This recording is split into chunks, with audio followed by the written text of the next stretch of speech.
पहली बात याद रखें कि अपने बच्चों को भी रोज़े रखने की आदत डालें। थोड़े समझदार हो जाए तो रोज़ा रखने की आदत डालें।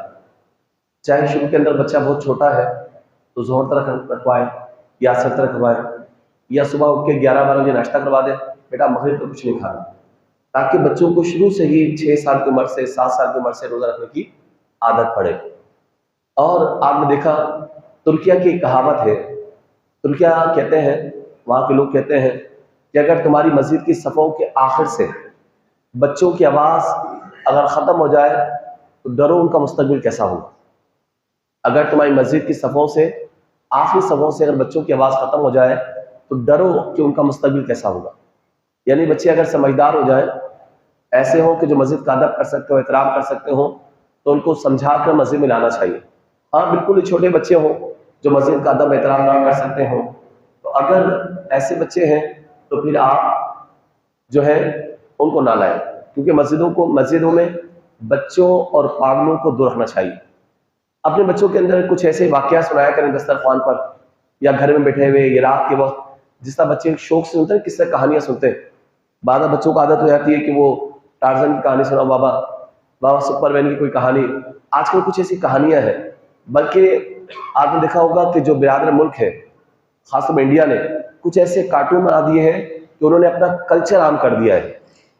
जो उनकी सकाफत है, उनका कल्चर है, या जो उनका मुशरिकाना अकीदा है, वो मुशरिकाना अकायद रसूम वो कार्टून के जरिए बच्चों में डाल रहे हैं।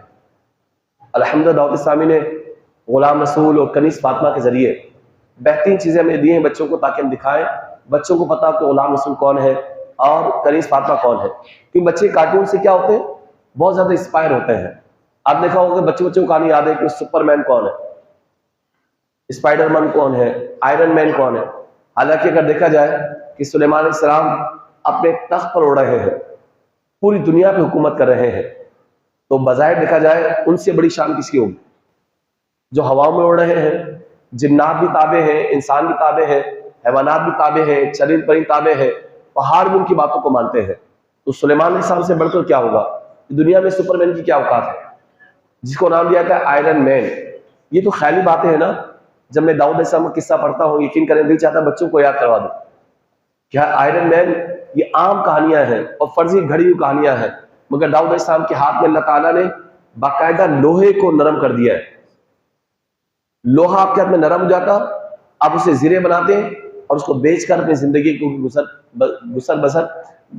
बसर क्या फरमाते। तो समझदार कीजिए, आप जिंदगी के हालात गुजार रहे हैं तो दाऊद अलैहिस्सलाम के किस्से सुनाए, सुलेमान अलैहिस्सलाम के वाकया सुनाए। सालेह अलैहिस्सलाम कौन है, हज़रत हूद अलैहिस्सलाम कौन है, हज़रत शुएब अलैहिस्सलाम कौन है, नूह अलैहिस्सलाम की कुर्बानियां कैसी हैं, अबुल अंबिया हज़रत इब्राहिम अलैहिस्सलाम के वाकया, ताकि कौमों को पता हो कि हज़रत मूसा अलैहिस्सलाम के वाकया, हज़रत ईसा अलैहिस्सलाम, उन पर उनके कदमों पर मेरी जान कुर्बान हो। तो इन पर ऐसे वाकया सुनाए ताकि बच्चों को पता हो।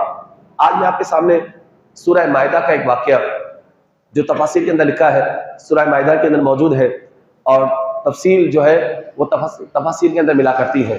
कौम जब्बारीन कैसी कौम है, कितनी जालिम और जाबिर कौम थी। उनके कद कितने ऊंचे थे कि पहाड़ों के बराबर उनके कद थे। यानी आम आदमी जो अगर 6 फुट का भी हो ना, तो हम कहते हैं इसे कद कितना निकाल लिया। 5 foot 6 inch 7 inch 8 inch normal लोगों का कद होता है। 6 फुट भी किसी का पूरा हो ना, अगर 6 फुट से सिर्फ 2 इंच ऊपर चले जाए तो हम इसको देख रहे होते हैं, भाई कितना कद है, कहाँ रुकेगा, है ना। वो पहाड़ों के बराबर कद थे। उनके जिस्म ऐसे तवील थे और उनके लहीम शहीम उनके वजूद थे, और उनकी ताकत, उनकी हिम्मत का आलम क्या था, आइए आपके सामने बयान करता हूं। जब फिरौन और उसका लश्कर दरियाए कुलजुम में गर्क हो गया है, हज़रत मूसा अलैहिस्सलाम और आपके हवारी, आपके चाहने वाले जब वो पार हो गए तो अल्लाह ताला ने मिस्र का मकाम अता फरमाया। जब वो मिस्र में पहुंचे तो मिस्र के अंदर 1 साल पूरा गुजारा वादी सीना के अंदर। वादी सीना यहाँ पर कोहे तूर भी है, और यहाँ पर 1 साल के अंदर अल्लाह ताला ने तौरात शरीफ अता फरमा दी। अब अहकाम तौरात 10 कमांड्स आ चुके हैं और इसी मुताबिक कौम अमल कर रही है। जब कामिल 1 साल गुजरा तो अल्लाह ताला ने हुक्म दिया कि मुल्क शाम अपनी कौम को तैयार करें। तो हज़रत मूसा अलैहिस्सलाम ने कहा कि हम अपने आबाई वतन मुल्क शाम, जहाँ बहते हुए दरिया है, उबलते हुए झरने हैं, जहां फलों से लदी शाखें हैं, जरखे जमीन है, अंबिया की सरजमीन है, मुल्क शाम फलस्तीन, हम यहाँ की मुल्क शाम की तरफ चलते हैं। तो उन्होंने कहा कि हम तो नहीं लड़ेंगे कि वहां पर कौम जब्बारीन आबाद थी, और वो ऐसी जालिम और जाबिर कौम थी कि अल्लाह की पनाह, पहाड़ों के बराबर के कद थे, ऊंचे ऊंचे कद थे। तो कहते हैं कि आपने 12 कबीले थे, हर कबीले से एक एक शख्स को ले लिया। 12 कबीले थे, 12 नुक़बा को लिया। इसमें हजरत यूशा बिन नून भी है और हजरत कालिब वाक़ हवारी है, और यूशा बिन नून को बाद में जो है नबूवत से सरफराज भी फरमाया गया, आपने नबूवत का ऐलान फरमाया। तो कहते हैं यूशा बिन नून और हजरत कालिब भी है, बाकी 10 जो है कौम के सरदारों को लिया गया। अब ये 12 अफराद मुल्क शाम में पहुंचे, देखें वो कितनी कुव्वत वाली कौम है, हिम्मत वाली कौम है। तो देखा कि पहाड़ों के बराबर की वजूद है, मजबूत किलों में रहते हैं, पहाड़ों पे बड़े बड़े महल्लात उनके हैं, और पूरा बादशाह का निजाम है, और एक साम्राज्य ताकत का नाम है, ताकत की कुव्वत उनके साथ है।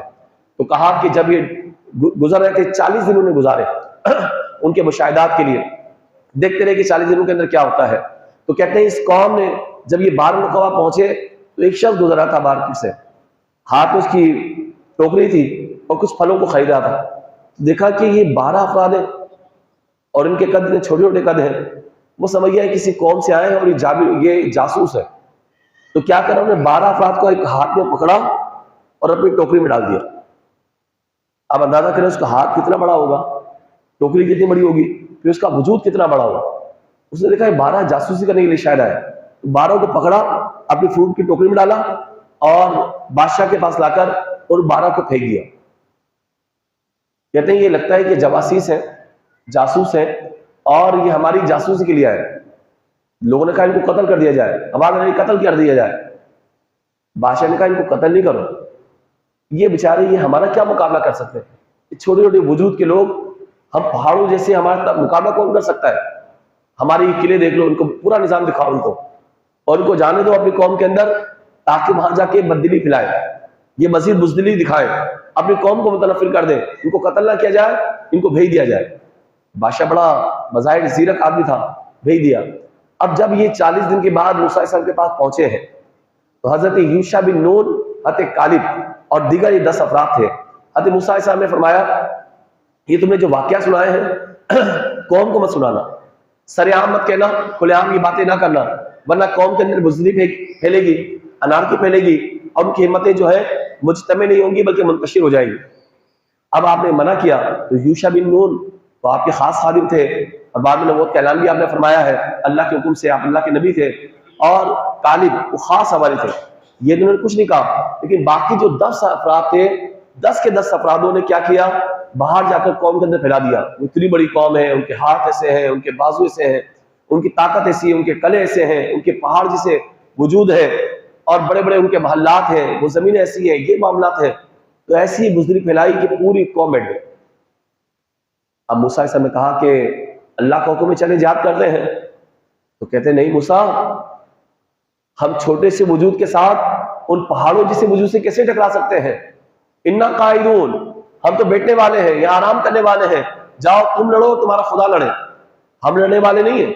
हमें वहां मौत नजर आती है, यहाँ मौत तो नहीं है।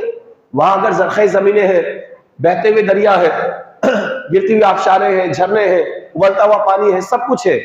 हमें वो जमीनें नहीं चाहिए, वो फल नहीं चाहिए, वहां की सब्जियां नहीं चाहिए। हम तो यहाँ मिस्र के अंदर लकोदक सहरा में गुजारा कर सकते हैं, हम वहां नहीं जाएंगे। इन कायदून, हम तो यही बैठने वाले हैं। बल्कि अगर तुम्हें शौक है ना तो तुम लड़ो, माज़अल्लाह तुम्हारा खुदा जाके लड़े।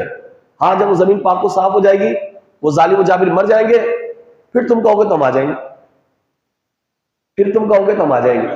इन्ना दाखिलून, फिर बड़ी शान से दाखिल होंगे। तो पता चला बुज़दिल लोग यही होते हैं, कहते हैं पूरा मजमा साफ हो जाए, सहूलत वाला माहौल मिल जाए, सुकून हो जाएगा तो हम आ जाएंगे। इन्ना दाखिलून, फिर तुम देखना हम कितनी शान से आएंगे। जब इस कौम ने कहा तो मूसा अलैहिस्सलाम बड़ा जलाल आया, बहुत आपने जलाल फरमाया।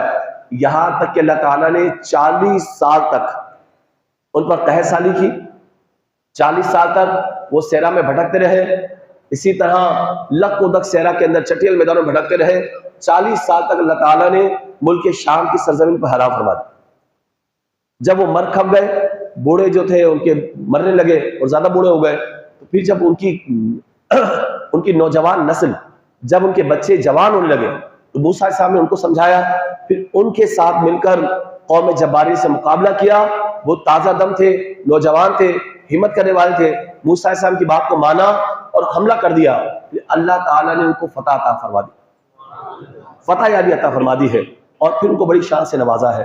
तो पता चला जो कौमें बुज़दिल होती हैं वो कुछ नहीं कर सकती, जो सर धड़ की बाजी लगाना नहीं जानती वो कुछ नहीं कर सकती, जिनकी हिम्मतें ना हो, जिनके ख्यालात जमा ना हो, वो कुछ नहीं कर सकते। इंसान को अपना आराम कम करना पड़ता है, सहूलत को कम करना पड़ता है। जितने तन आसान हो जाओगे आप जमाने में कुछ नहीं कर पाओगे। तो ये देखिए कौम जब्बारी से मुकाबला, इतनी बड़ी कौम थी, मगर चूंकि अल्लाह के नबी शामिल थे, यूशा बिन नून भी थे, हते कालिब थे, तो जब नई नस्लों ने, जब बच्चे थे नौजवान हो गए, उन्होंने हिम्मत दिखाई, मूसा अलैहिस्सलाम से लड़े, तो अल्लाह ताला ने कौम जब्बारीन पर उन्हें फतह याबी अता फरमा दी है और उस कौम जब्बारीन को शिकस्त से दो चार कर दिया है। तो पता चला आज भी हम फैसला करें, अपने अंदर हिम्मत पैदा करें। आज मैं आपको पैगाम दूंगा कि दीन की खातिर लड़ें। बसा औकात तहज्जुद पढ़ना मुश्किल होता है, तरावी पढ़ना मुश्किल हो जाता है, बसा औकात रोजे रखना मुश्किल हो जाते हैं। आप ये ना सोचें यार कि हम रोजे कैसे रखेंगे। आप बोले मैं रोजा रख के दिखाऊंगा इंशाल्लाह, काम में थोड़ी मेहनत कम कर दूंगा, कम टाइम ले लूंगा, थोड़ी पैसा कम कमा लूंगा, 30 दिन कम से गुजारा करूंगा, लेकिन अल्लाह की रजा पे राजी होगा इंशाल्लाह। एक रोजा जो छोड़ देना तो उसे 9 लाख बरस जहन्नम की आग में जलना पड़ेगा। एक रोजा अगर छोड़ दे और पूरी जिंदगी नफली रोजा रखता रहे पूरी जिंदगी, तो जो फर्ज रोजा है उसके कायम मकाम नहीं हो सकता। पूरी जिंदगी रोजे एक तरफ और फर्ज रोजा एक तरफ, पूरी जिंदगी रोजे एक तरफ और फर्ज रोजा एक तरफ। तो आप देखिए कितना जरूरी है। ये तरावी रमजान का तोहफा है। जब पहली रात को चांद चमकता है आसमान पर रमजान का, एक मुनादी निदा करता है, ए खैर का इरादा करने वाले, ए खैर के तलबगार आगे बढ़, ए खैर का इरादा करने वाले आगे बढ़, और एक शर का इरादा करने वाले रुक जा, थम जा, ठहर जा। तो ये हिदायत होती है। तो अब अगर आप खैर का इरादा करते हैं तो आप कदमों को बढ़ाएं, आगे बढ़े, एक नियत कर लें इंशाल्लाह रोजाना तरावी में बैठेंगे इंशाल्लाह। 10-12 मिनट, हम 15 मिनट लेंगे इंशाल्लाह, ताकि हमारी ये बयान भी समझें, अपने दिलों के अंदर नई से नई तालीम जो है दीन की उसको परवान चढ़ाएं, अपने जहनों को सही करें, अपने अमाल को सही करें। वमा अलैना इल्लल बलाग।